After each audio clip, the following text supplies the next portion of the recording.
పవన్ కళ్యాణ్ పేరు చెప్పంగానే అల్లాడిపోతున్నాడమ్మా బిడ్డ. ఎంత అల్లాడిపోతున్నాడంటే ప్యాలెస్లో కూర్చుని బయటికే రాలేకపోతున్నాడు, అల్లాడిపోతున్నాడు. ఇక్కడ ఆంధ్రాలో ఎవరు ఏ నాయకులు ఏం మాట్లాడట్లా, పవన్ కళ్యాణ్ ఏం విమర్శించడానికి లేదని రాత్రింబొగలు ఒకటే అల్లాడిపోతున్నాడు. మరి అల్లాడిపోతే ఏం చేశాడంటే పక్కన ఉన్న తెలంగాణ వాళ్ళు ఉన్నారు కదా, వాళ్ళని పట్టుకున్నట్టున్నాడు.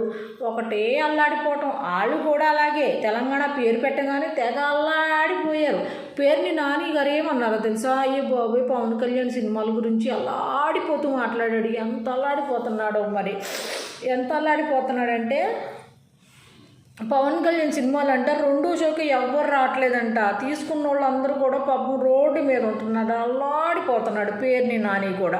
పేర్ని నాని అలా అన్నాడని చెప్పి ఇంకా కోమటిరెడ్డి ఊరుకుంటాడా? కోమటిరెడ్డి అంతకుముందే ఒక మాట అన్నాడు, పవన్ కళ్యాణ్ సినిమాల్లో అంట తెలంగాణలో ఆడినవాడంట. అయ్యో బాబు, ఎంత అల్లాడిపోతున్నారో పవన్ కళ్యాణ్ ఎక్కడ వచ్చేస్తాడా అని. సర్పంచ్ సీట్లు ఎలా అయినా గెలవాలని ఇటు బీఆర్ఎస్ అటు కాంగ్రెస్ నేతలు ఎంత అల్లాడిపోతున్నారో. రాత్రి బగళ్ళు ఏ విధంగా ఎవరి ఫోటోని ఎట్టుకొని గెలవాలని ఎంత అల్లాడిపోతున్నారో పాపం. అవును వదిన, ఎంత అల్లాడిపోతున్నారో నీకేం తెలుసు?